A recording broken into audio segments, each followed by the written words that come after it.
PMN news. নমস্কার, আপনারা দেখছেন পিএমএন নিউজ বাংলা। আমরা এই মুহূর্তে করুণাময়ী বৈশাখী আইল্যান্ডে ওখানে এসে গেছি। আমাদের সাথে আজ পেয়ে গেছি আমরা আজকে নমসূত্র বোর্ডের যে চেয়ারম্যান যিনি রাজ্য সরকারে, তার সঙ্গে আমরা আলাপ পরিচয় করে নেব। মুকুল চন্দ্র বৈরাগী স্যার, আমাদের পিএমএন নিউজকে আপনাকে ধন্যবাদ। স্যার নমস্কার। স্যার, এখন যে এনআরসি এসআইআরের যে এখন খসড়া তালিকা যেটা হয়েছে, তাইতে অনেক মতুয়া বা ছোট ছোট যেসব জাতিবৃন্দরা আছে তাদেরকে বিভিন্ন জাতিতে হয়রানি হচ্ছে এবং তাদের প্রচুর ভোটার লিস্টের নাম বাদ চলে যাচ্ছে, আবার তাদেরকে হিয়ারিংয়ের মধ্যে ডাকছে। এই বিষয়ে আপনি কি বলবেন? দেখুন, আমি বারবার বলি যে এই এসআইআর শুরু হওয়ার আগে আমাদের পশ্চিমবঙ্গের বিরোধী দলনেতা শুভেন্দু অধিকারী এবং অন্যান্য যারা বিজেপির নেতা এমএলএ এমপিরা রয়েছেন, ওনারা সব সময় বলতেন যে এই এসআইআরের মাধ্যমে পশ্চিমবঙ্গে 1 কোটি রোহিঙ্গাদের এই এসআইআরের মাধ্যমে আমরা পশ্চিমবঙ্গ থেকে বিতাড়িত করব। এই কথা বলে কিন্তু ওপার বাংলা থেকে আসা যে হিন্দুরা, তাদেরকে তারা উৎসাহিত করেছে যে আপনাদের কোনো ভয় নেই, আমরা শুধু রোহিঙ্গাদের ধরার জন্য এই এসআইআরের কাজটা করছি। তো আমাদের বক্তব্য তখনই ছিল যে সারা বিশ্বে রোহিঙ্গাদের সংখ্যা কত? পশ্চিমবঙ্গে বলা হচ্ছে 1 কোটি, কিন্তু আমরা জানি সারা বিশ্বে ওরা সংখ্যায় মাত্র কয়েক লাখ। তো নির্বাচন কমিশন এসআইআর তালিকা প্রকাশ করলো। সেই তালিকায় আমরা দেখলাম যে আজ পর্যন্ত একজন রোহিঙ্গার নামও কিন্তু ভোটার তালিকায় বাদ যায়নি বা আইডেন্টিফাই হয়নি। ঘটনাচক্রে মনে করিয়ে দিচ্ছি আমি যে বিহারে যে এসআইআর হয়েছিল, সেখানে নির্বাচন কমিশন যে ঘোষণা করেছে তাতে 3 জন রোহিঙ্গা কিন্তু সেখানে ধরা পড়েছে। ওটা কিন্তু বিজেপি শাসিত রাজ্য। আর পশ্চিমবঙ্গে এখন পর্যন্ত কোনো রোহিঙ্গার হদিশ নির্বাচন কমিশন দিতে পারেনি। তো বিরোধী দলনেতা এবং আরও যারা এইগুলো বলেছেন, ওনারা মিথ্যে তথ্য দিয়েছিলেন। এরপরে আসি এই ভোটার তালিকা থেকে বাদ যাওয়ার প্রসঙ্গে। আমাদের যেটা ধারণা, আমরা আমাদের সাংগঠনিকভাবে যে খবরগুলো পাচ্ছি, তাতে কমপক্ষে 1 কোটি মানুষ এই ভোটার তালিকা থেকে বাদ যাবে এসআইআরের ফলে। এই 1 কোটি মানুষের মধ্যে 99% হচ্ছে ওপার বাংলা থেকে আসা হিন্দু। তাদের মধ্যে বেশিরভাগ নমশূদ্র, মতুয়া এবং অন্যান্য কমিউনিটি তো আছেই।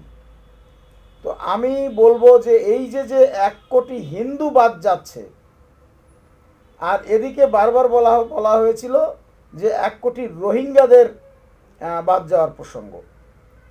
কিছুদিন আগে আমাদের মতুয়া বাড়ির ঠাকুর বাড়ির মতুয়া মাতা এমপি মমতা ঠাকুর, তিনি অনশনে বসেছিলেন। তখন ওখানকার আরেকজন এমপি বিজেপির, এবং তিনি কেন্দ্রীয় মন্ত্রীও বটে, তিনি বলেছিলেন যে 1 কোটি, তিনি বলেছিলেন যে যারা রোহিঙ্গা তারা এই ধর্নায় বসেছে। তো ওনার কথা শান্তনু ঠাকুর বলছেন যারা রোহিঙ্গা তারা ধর্নায় বসেছেন, বাদ যাচ্ছে সংখ্যা 1 কোটি।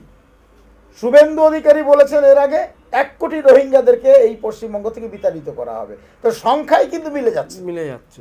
তাহলে আমি কি ধরে নেব যে শুভেন্দুবাবু যে বলেছিলেন এটা এই ওপার বাংলা থেকে আসা যে হিন্দু, বিশেষ করে নমশূদ্র এবং মতুয়া, এদেরকে উনি রোহিঙ্গা বলেছেন বা রোহিঙ্গা ভাবছেন?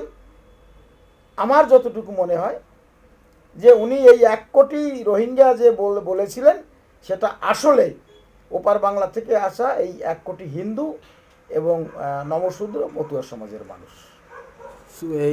শান্তনু ঠাকুর যে 800 টাকা যে 200 টাকা করে যে হিন্দু সংগঠনদেরকে নিয়ে যে তোমার বলছে যে আপনারা নাগরিকতার মানে সেই সার্টিফিকেট পেয়ে যাবেন, আপনাদের কোনো অসুবিধা নেই। আপনাকেও দেখলাম আমরা মানে যে বাংলাদেশি তকমা দেওয়া হলো। আর আপনি যে নমসূত্র যে বোর্ডের যে চেয়ারম্যান, আপনারা রাজ্য সরকার আপনাদের এই যে এটাকে কিভাবে সমর্থন মানে করছে, মানে আপনাদের বিপদের এই যে বিপদ সারা মানুষের যেসব ছোট ছোট মানে যারা দিন মজুরি করে খায় তাদের যে আজকের তোমার সমস্যা, সেটাকে আপনারা কিভাবে তৈরি করে দেখছেন? দেখুন, আমি যে বলছি যে ওপার বাংলা থেকে আসা মানুষ তারা সত্যি খুব লড়াই করে এই ভারতে বসবাস করছে। কারণ ওপার বাংলায় ফেলে আসা জমি জমা টাকা পয়সা এক দেশ থেকে আর এক দেশে দেশান্তরিত হয়ে এসে সংগ্রামের মধ্য দিয়ে মানুষ জীবনযাপন করে।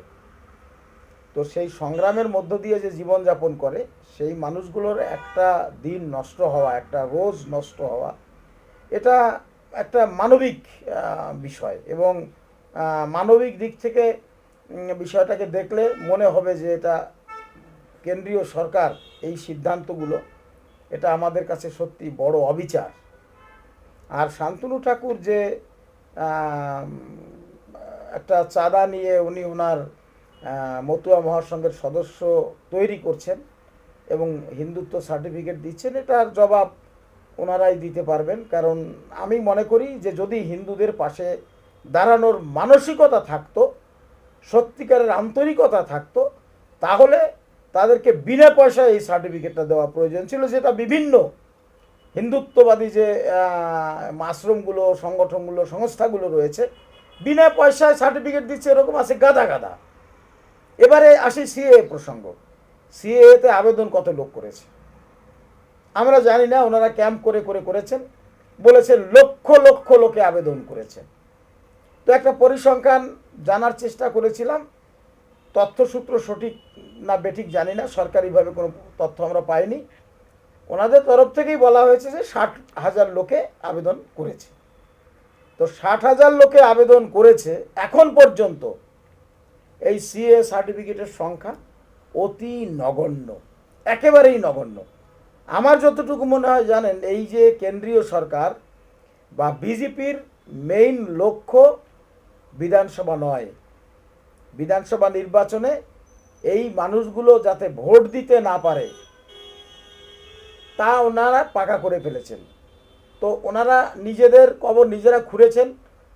কারণ ওপার বাংলা থেকে আসা মানুষের অধিকাংশই কিন্তু বিজেপিকে ভোট দিতেন, এবারে তারা দেবেন না, কারণ তারা ভোটই দিতে পারবেন না।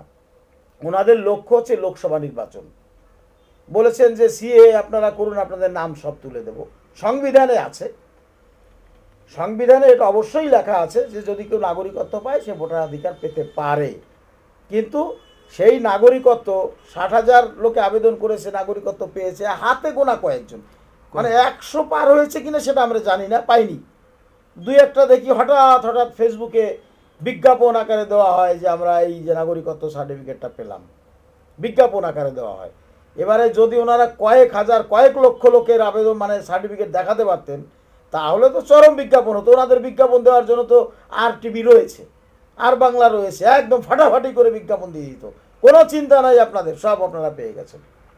তো সেই দিকে তাকিয়ে বলছি যে এই সিএ করে আমার মনে হয় না যে ওপার বাংলা থেকে আসা মানুষের এই যে এসআইআর এর সমাধান হবে, এটা আমার মনে হয় না, এবং এটা ওরা করতে পারবে না। সুতরাং এই সিএটাকে বলি আমি নাগরিকত্ব দেওয়ার আইন নয়, এটা হচ্ছে বাংলাদেশি চিহ্নিতকরণের আইন। আপনি বলছেন যে বাংলাদেশি চিহ্নিত আইন। আমরা গত কয়েকদিন ধরে দেখলাম যে এক জায়গায় সন্তোষখালী, সেখানে 8,000 ভোট, সেখানে মানে বাদ গিয়েছে 400 মানে মানে ভোটারকে বলেছে মৃত। আবার হাড়ুয়া বিধানসভার মধ্যে আমরা দেখলাম যে সেখানে 8,000 ভোট 4,500 মানে মানুষকে ডেকেছে, যে দ্বারা মানে যত মানুষ বেশিরভাগ মানুষ আছে তারা যারা মুসলিম সমাজ থেকে বিলং করে। আর এই এনআরসি এই এসআইআরটা আসলে কি ওই মুসলিমদেরকে টার্গেট করে আনা হয়েছে, যে মমতা ব্যানার্জি যে রাজনীতি যে সেটাকে দমন করা যাবে কি? আমি চ্যালেঞ্জ করে বলতে পারি যে এসআইআর এর মাধ্যমে এই পশ্চিমবঙ্গের একটা মুসলিমকে ওরা বাদ দিতে পারবে না। সুপ্রিম কোর্ট হাইকোর্ট এখানে বসে নেই, এখানে হাইকোর্ট রয়েছে, সুপ্রিম কোর্ট রয়েছে, আইন রয়েছে, আদালত রয়েছে। যারা এদেশে যাদের জন্ম, 14 পুরুষ যাদের এদেশের, তাদেরকে এসআইআর বাদ দেবে কিভাবে? কিভাবে তাদেরকে বাদ দেবে? না, যাদের নাম ডাকা হয়েছে, যে মাইনর, যেমন এমডি নিজামুদ্দিন বাবার নাম, এবারে সেই নামটা হয়েছে নিজামুদ্দিন এমডি, অক্ষর আগে পরে গিয়েছে, এআই এর মাধ্যমে ওই অক্ষরে অক্ষরে মিলে নাই, তার জন্য তারা নামটা ডেকে দিয়েছে। গতকালকে একজনের সঙ্গে আমার কথা হলো, সে এই আমডাঙ্গা বিধানসভার অধীনে রয়েছে, তার নামের স্পেলিং ভুল ছিল, নামের স্পেলিংয়ে একটা এইচ ডবল হয়েছিল 2002 সালে। ও সেটাকে এফিডেভিট করে তার পরবর্তী ভোটার তালিকায় সেটাকে কারেকশন করে অরিজিনাল যে স্কুল সার্টিফিকেটের যে নাম সেইগুলো দিয়েছে। এবারে এআই দিয়ে যখন চেক করতে গিয়েছে, এআই তো ধরেছে ওই সেই 2002 সালের ডবল এইচ আছে, কিন্তু তার অরিজিনাল নাম কিন্তু সেই ডবল এইচ থাকবে না। এবার এসে কারেকশন করে সেই নামটা এই এতদিন যাবৎ, প্রায় 20 বছর যাবৎ ওই কারেকশন নামেই ভোট দিয়ে আসছে। গতকালকে তার নামে নোটিশ এসেছে যে তোমার 2002 এর যে নাম আছে সেই নামের সঙ্গে তোমার মিল নেই। তার মানে কি? তার মানে সেই ভুল যে নাম ছিল সেইটাকেই মেনে নিতে হবে। এই এআই এর মাধ্যমে কি আমাদের পৌরাণিক যুগে ফিরিয়ে দেওয়ার পরিকল্পনা করছে নির্বাচন কমিশন?